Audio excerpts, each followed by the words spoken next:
Chelsea Football Club. It was supposed to be a new start, a new era under Pochettino. If anything, it's been a bolt on from last season. What's not been fixed? What's not different from last season? We're here to find out in the next 20 or 30 minutes with my man Dan from Two Blues. Header. But oh, you beauty! What a head, son! What a head! Yes, Dan. How you doing, Scott? You all right? Mate? Yeah, I'm good, mate. How are you? Been better. You know what it's like during the international break. You're just counting the days, counting the seconds until Premier League football is back. I mean, thankfully, it's only, 3-4 more days, and then we're back to usual. It's been an agonising week and a half. It's been absolutely horrible. But we repeat the same thing every September. We're just getting into the nitty gritty, just getting into the groove after the long summer off. And then everyone's like, this international break. It needs to be twatted off to like November. November should be the first one. Everyone will just be about ready for an international break in November. But September after 4 games is ridiculous. I think I saw someone say on Twitter that there's another international break mid-October and then another international break mid-November. So it just interrupts the whole flow of things. It's so frustrating. That is true. Let's get straight into it. Chelsea, if you close your eyes and don't look at the squad, don't look at the manager, you could have Graham Potter still there. You could have Frank Lampard. 4 games, 1 win. And let's not forget that 1 win is against Luton. A draw against Liverpool, which my Liverpool always play the occasion rather than the team. So you always do well against Liverpool. But then a defeat against Nottingham Forest at home. You were there in Stamford Bridge. You sent us a video walking out. You were disgusted. Did you say it was the worst performance you'd ever seen? I don't want to put words in your mouth. I can't remember. You said something along your lines. From memory, it's definitely up there. Definitely top 5 performances. And that was the one game this season where I have seen absolutely no positives to take. You know, every single game that we've played, the Luton game, the Liverpool game, West Ham game, even the Wimbledon game, there were some positives to take from it. But yeah, Forest, no positives. Crazy, wasn't it? A crazy result. I think everyone had Chelsea to win on Super 6, on last man standing. It was just unbelievable to lose at home. If you could try and put your finger on 1 or 2 things, what's not changed under Pochettino? Obviously, Pochettino is Premier League tried and tested, comes in with a reputation. He got a tune out of Spurs for a couple of years before they unbelievably sacked him. So this was supposed to be a new beginning. And I've got to admit, obviously, with the money that Bowley's been throwing around, signed CAICEDO, signed LAVIA from right under the nose of Liverpool, obviously signed Jackson and Kunku, who unfortunately has been injured. Enzo Fernandez is the player that everyone wants. Colwell is the defender that everyone wants. Highly rated keeper Sanchez from Brighton. What's gone wrong? Can you put your finger on anything? If I had to say one thing that's been consistent over the years, it's lack of goals. And it's clear to see. And from the first 4 games in the Premier League, I think that is based in this Pochettino situation, that is based solely around Nkunku. And the fact that we went into pre-season with this 4-2-3-1, played every single game with this 4-2-3-1 with Nkunku in the 10. Him and Jackson started to build up a little bit of a relationship going into the season. And then obviously it just kind of fell apart. And I genuinely think Poch's entire plan revolved around Nkunku. I mean, there's been reports coming out yesterday, that he was crucial. And there is a feeling around Chelsea that our season will get drastically better when he returns to the squad, which isn't great to hear, that you are already hoping and waiting for a player that's still got 2-3 months out. You know, he's not going to be back. I think we'll be hard pressed to see him back before Christmas. But yeah, it's obviously the lack of goals and this current formation that we're playing with. You know, Poch still seems to think it's 4 at the back. There are 5 defenders and 2 defensive midfielders, or 3 defensive midfielders on the pitch. We've only got 2 attacking players on the pitch, and one of them is Raheem Sterling, who admittedly has picked up in the last couple of games. Yeah, but he's again, done well, hasn't he? It was phenomenal. I mean, the first couple of games he started creeping up. You know, Liverpool, I was hesitant to praise him, but he did put in a good shift in the context of the rest of the team. West Ham, he was phenomenal. Luton, phenomenal again. And then Forest, it just disappeared. And when you're relying on Raheem Sterling as your most senior attacking player as well, you need that player to have consistency. You know, when the other attacking player on the pitch is Jackson, who's, 22 years old, new to the Premier League, we knew he was going to be a bit rough around the edges going in. We've seen a lot of talent. I'm very, very happy with him, and I'm not doubting him. I think we need to put faith in him, but he needs a little bit of guidance. He needs someone up there with him with a little bit of experience that can, calm him down in those bigger games, in those big moments. And obviously Raheem Sterling, hopefully, can be it this season if he can stay fit, focused, and give us those performances that we've seen from him so far. Absolutely. I think with Jackson, he got a bit of the Darwin Núñez about him. He's easy on the eye. He makes the runs. He gets the chances. He's just missing putting them few chances away. And if he could do that, we'd all be raving about him. I think that's a lot of it so far. Obviously, we know about the cult following around, or the cult feeling around Darwin Núñez. Liverpool fans love him, and there is a reason for that. He works very hard off the ball, gets involved, gets other players involved, and I see a lot of that in Jackson. He really works hard for it, and I've got to say, every time we've seen Chelsea go in and buy an African player, they play for the badge. It's very much like Japanese players, and obviously Liverpool going out and signing Enzo. There are certain players which will just die for the badge, and I really feel like we've got that with Jackson. Yeah, he definitely looks a talent. I'm just going to jump in the comments because Daniel is a Chelsea fan. I know that. He said, thought this season was going to be better. Please improve, Chelsea. It's been shocking. Is that the best word to describe it, Dan? Shocking? Or were we all expecting too much from Chelsea this early into Pochettino's tenure? I'd say, if I had to sum it up in one word, I'd say frustrating. I'd say we shouldn't have 4 points from the 4 games. We should have, we should have at least 2 wins in there, 2 wins and a draw. But West Ham was particularly frustrating. Obviously, the injury to Chukwuemeka, the penalty miss, a game where we dominated heavily in the first half. And again, just failed to put away our chances. That came back to bite us. A team like West Ham, who have, done it in this league year in, year out, knew how to, combat that, knew how to exploit that weakness. And a lot of it does come down to, it was a good game, unfortunately, from a neutral standpoint. It was a fantastic game. But I think that's another, obviously, problem we've seen. Obviously, the squad overhaul, fantastic. They've got rid of 45 players in one window, which is unbelievable. But the average age of this squad is 22 and a half, and the average age of the players we've brought in is 20 and a half. And that does show. The inexperience does show. And the heads do go down when we concede. And we do need, if Thiago Silva's not out there, there's very little guidance, particularly from the back. There's very little experience. Reece James, captain, injured. Ben Chilwell, vice captain, almost always injured. The other, our third choice captain, Enzo Fernandez, and he can barely speak English. So it is a little bit of a worry, the seniority and the hierarchy in the Chelsea ranks, I think. Madness. True Gunners in. Josh, how you doing, mate? Cheers for joining us. Top man, legend. CAICEDO looks so nervous every time I've seen him play for Chelsea this season. He's going to settle. He's got too much quality to not settle, hasn't he, Dan? He's top draw. I'm still not over Liverpool losing out on him. I'm hoping so. Obviously, I think you've got a bit more faith. You've been watching more than me. Has he been decent? He's been shaky.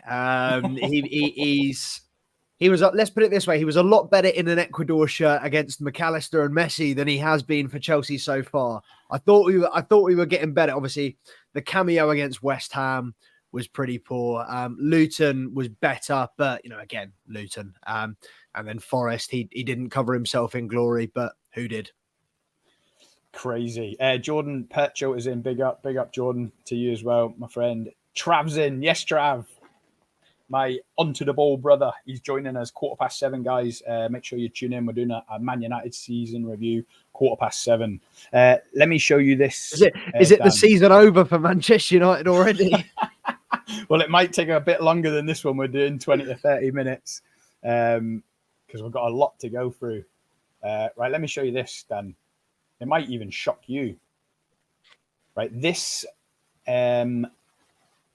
Oh, you're testing my eyesight now, Scott. Can I get down there? Where is it? There it is. Can you just about see it? So There's a lot basically, more green. this. There's a lot more green on the second one. It's a bit worrying. Well, I can tell you. So this was the lineup that you drew one each with Nottingham Forest in on the 1st of January 23. So only 8 months ago.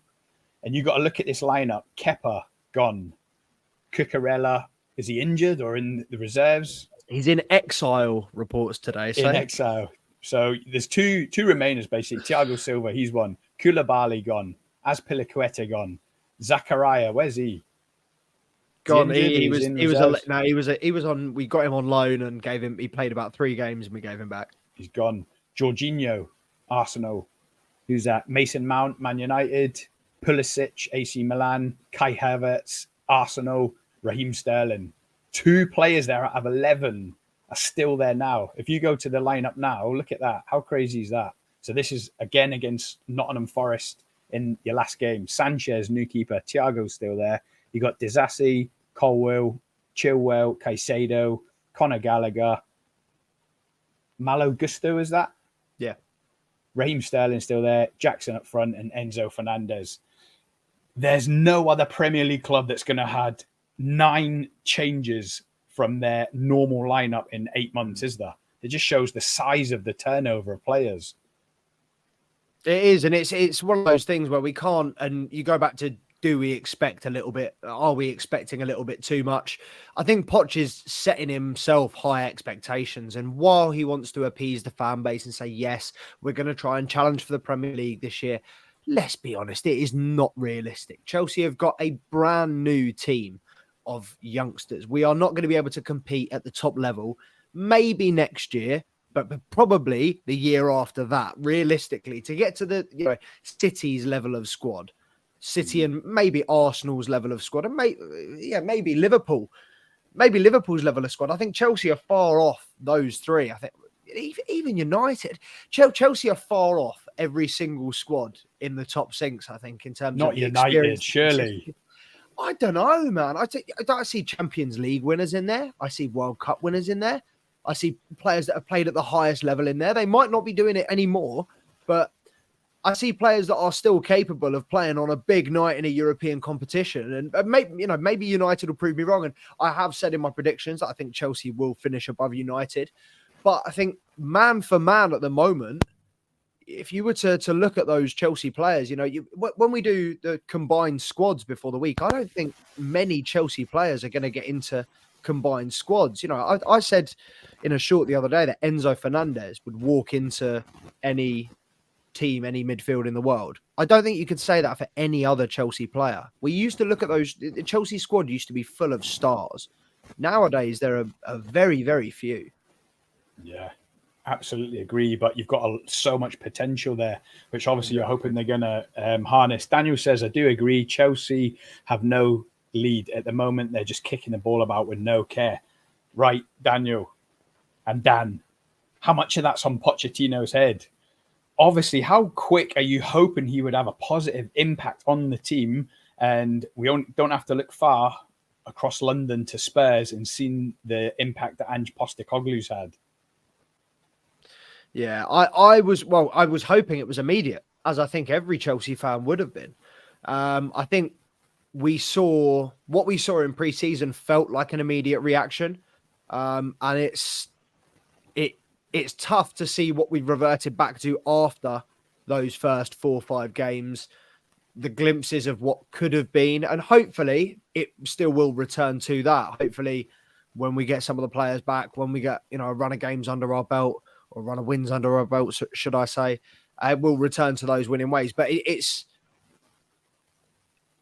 I definitely think, and I don't know what's going on, something's in the water at Cobham. I definitely think that Pochettino has been oversold in terms of a man manager.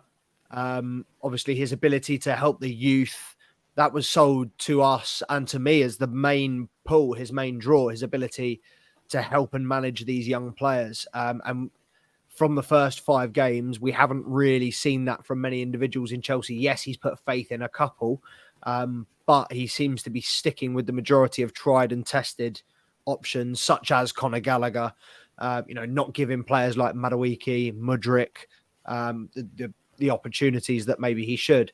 And also there's the question of, is his training and the intensity that he's brought into the club? Because, it's definitely a step up from what we were going under at Lampard. Obviously, look at those Lampard interviews that he gave when he finished the job. He said that the level was just not there. The intensity was not there. It would have been a real shock to the system. I know a lot of them were new, but it would have been a real shock to the system, this new Pochettino regime. He reportedly started with, a grueling week of fitness, and Chelsea players are dropping like flies. And the majority of it is happening. Yes, some of the big injuries are happening in games, but a lot of it is happening in and due to training. So I think Pochettino has definitely got to take some accountability, and hopefully, obviously, he's been reportedly quite stubborn as well. Oh, sorry, he's been stubborn in the past as well. Hopefully, we're going to see him change it up after the international break in terms of shape and stuff. But I've got a bad feeling we won't. The only way's up from 11th, Dan. Mind you, you spent a lot of time in 11th last season, so I don't want to speak too soon. But obviously mentioned Mudryk there, and that was going to be my next question. Who's disappointed you most so far in the first 4 games? Who's disappointed me most in the first 4 games? It's tough. It's either Mudryk or Robert Sanchez. Caicedo would be up there if I didn't have so much hope that he was going to come good slowly but surely. But yeah, Mudryk, I think I would be most disappointed at if I felt he had got the opportunities in the game time. But again, I think it's on Pochettino. He hasn't given him... I think he's had 18 appearances for Chelsea. 17 of them have been off the substitutes bench. He's only had he's only had 190 minutes in the Premier League so far. We haven't really got to see very much. And obviously I can't really bring his performance against England into the mix, although that was incredibly disappointing as well. I was really, really hoping we'd see a different Mykhailo Mudryk when he was kind of allowed 90 minutes, allowed to do what he wanted. But he saw Kyle Walker beat him once in a foot race and said, "Thank you very much. No, thank you." But yeah, did you see that video that went viral of the fan shouting at Mudryk, "You're shit"? No. It was bad. It was bad. He was getting pelters on Twitter and stuff. I'm not surprised. But yeah, Robert Sanchez, I've been very disappointed with as well. I thought that at first, I thought 25 mil well spent. But yeah, now I'm looking back and thinking they scammed us again. That's why he was 25 mil. And you can say Caicedo, do you know what I mean? When you come in with a massive fee like that, he's courted by pretty much every top 6 club in the league. It is okay to say he's disappointed you. You expected more, especially because he's Premiership proven, isn't he? He's had like 2 seasons in the Premiership. Trav says season's a chicken wrap. I take it that's on about Man United. United have had a similar turnover. It's going to take time, 2 years minimum. And the rest, Trav. I like this Dan guy. At this rate, even Spurs will finish above us. I can't disagree with you, Daniel. Ange Ball is absolutely cooking. Had such high hope for Pochettino after last season and seeing pre-season, but the starting players he's choosing don't seem to have any reasoning behind it. It's because he's got such a big pool of players to choose from, as well as a big injury list at the moment, like you said, isn't it, Dan? Yeah, I think he did want to ideally thin the squad out a little bit more than he has. Obviously, we spoke briefly about Mark Cucurella. I think he's in exile at the moment, or that's what reports today are suggesting. Reports also suggesting Trevor Chalobah could be frozen out. Obviously, there were talks of him going to Bayern Munich. That broke down. They wanted a loan move, which I think would have been ideal, but Chelsea were pushing for a permanent move, wanted 50 mil. Bayern didn't want to pay it, so he's still at the club, and we're going to end up freezing out an academy graduate. For what? At least give him game time to keep the price tag up. But he's up there. Conor Gallagher's potentially a player that they see as having apparently they value his sell price or his potential sell price more than his on the pitch contributions. And then Ian Maatsen as well is a player that they see just as a cash cow. And I'll be honest, I'm fed up. I really genuinely thought with the new owners and with this focus on the youth that we would see a lot more emphasis on the academy graduates, but it just looks like the same business model. Looks like we're just going to keep churning out these players, keep giving them 1-2 seasons, get them to a level where they are 40, 50 million, and then just sell them off. And I really, it hurts my heart to see it.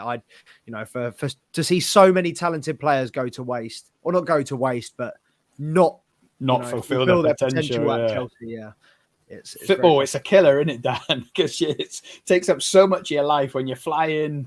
The beer tastes sweet, the birds look ace, but when you're losing, you feel like you look out the window and it's always raining and you feel down in the dumps. Trav said it's a huge recovery from a nightmare year. 3 managers and an owner in one season. That was nuts. That must be unprecedented. So let's go on a little bit of a positive, Dan. Who's impressed you most this season, 4 games in? Enzo Fernandez has definitely just continued to impress me every time I see him in a Chelsea shirt. I think he's one of the very few players that I think, despite his massive transfer fee, is worth every single penny of what we paid for him. I think he is absolutely class. Malo Gusto as well, very impressed with. I think he's got a little bit of work to do defensively, but I think he looks good. When he played against Luton with Sterling on that right side, they look really, really sharp together. Obviously grabbed a couple of assists, so shown us that he can, work well in a wing-back formation or work well as an attacking player as well, has something to give to that attack. He looks like a great understudy, obviously, if and when Reece James is injured, which is more often than not these days. But yeah, them two, Nico Jackson as well. Nico Jackson, really, really impressed with. I mean, obviously we said a little bit of a lack of end product again, but I think that will come. I think that will just be, the adjustment period coming into the Premier League for a young striker. He is 22. He did obviously have a major injury last season before playing the last 9-10 games. So hopefully he'll settle soon and start banging in the goals. But to be honest, I mean, apart from those, I'd say those 3 are the standout players for me. Everybody else has had good performances here and there. I'd say Conor Gallagher as well. I've got to give him credit because I am particularly... He's done all right, hasn't he? But he's been very well. He stepped up to the plate, and particularly against Wimbledon, he was a little bit... Again, another player that needs to work on his end product, but he wore the captain's armband against Wimbledon, and he wore it very, very well. Obviously, a player that bleeds blue, and there are very, very few of those in this Chelsea side. So him and Colwill, speaking of players that bleed blue, Colwill's impressed me. Another positive is you haven't even nearly played your strongest 11 yet, have you? Yeah. And Kunku, well, I mean, we won't for another 4 months. Yeah. Which is the worrying thing. But yeah, it seems like we've always had at least 7 or 8 senior players injured at one time so far. So hopefully, I mean, obviously LAVIA out for 6 weeks. Chukwuemeka still out for a couple of weeks. I think after the break, we should have Badiashile, Broja, and potentially Reece James back as well. I personally wouldn't rush him back. It's only Bournemouth. We've got Gusto. Don't rush James back for Bournemouth. It would be an absolute nightmare if he got injured again. But hopefully, as those players start to come back, we start to get into a bit of a settled rhythm. Hopefully that back 4 changes as well. And Badiashile returning means that we can go to a back 4 with Badiashile and either Thiago Silva, Colwill in there. We get a settled at the back, settled midfield pairing with Enzo CAICEDO when we build from there. As long as we have 3 or 4 attacking players on that pitch, hopefully it'll all start to come together. When you say it on paper, it actually sounds like a decent 11, doesn't it, when they're back from injury? Colwill, Badiashile, Reece James, Chilwell, LAVIA sitting, CAICEDO, Enzo, Sterling on the left, and Kunku in the middle. Jackson on the right, would he be on the right, or is he more a 4-2-3-1 player? Yeah, I'd stick with the 4-2-3-1 and having him up front, and then I'd put Sterling on the left, Madueke on the right, cutting in. I mean, obviously we got someone says there Palmer on the right. I mean, Palmer is a player that I see fitting into this. Oh, sorry, yeah, Trav. Palmer's a player that I see fitting into this Chelsea side very well because he can play 10 either flank. They've said today he can even play as an 8, so I don't know how true that is. But obviously we saw him score a fantastic goal for England under 21s last night. Brilliant assist as well. I have no doubt that Palmer's a fantastic player. I think 45 million, obviously bit of a question mark, and he has got expectations to live up to.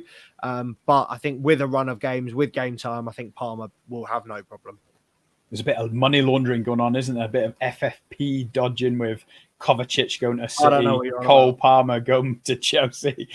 There's I something don't know definitely what fishy. you're on about, Scott. That's 25 minutes. Dan, let's end with who have you got in the next couple of games? The only way is up. A couple of wins. It should be. We haven't got, as far as I'm aware, we haven't got a tough game until mid-October. That was Arsenal. So I know for a fact we've got Bournemouth next. I'll have a quick check. But we've got Bournemouth on Sunday. So that's a win for me. Bournemouth have bought a couple of good players, but realistically, we should be going back to basics, back to the 4-2-3-1. We should be beating Bournemouth, hands down, on paper or not. So Is we've that got at Bournemouth. home? No, so we've got Bournemouth away. Oh, is it? Then we got tougher. We got Villa, which will be a At bit home. of a Villa at home, which Didn't will be you a tip bit Villa for a top 6 finish as well? well, they were my dark horse. I can't remember whether I said 6. I think I ended up putting United in there at 6 and Villa at 7. But Villa, I think, they've shown me enough from the first. I mean, I know they've had a couple of big defeats, but they've been against big teams and they have just kind of crumbled in those games. It's that high line, isn't it? A high It line is, and defend on the halfway line. It played it's into very Liverpool's hands and Bundesliga-esque. Newcastle's.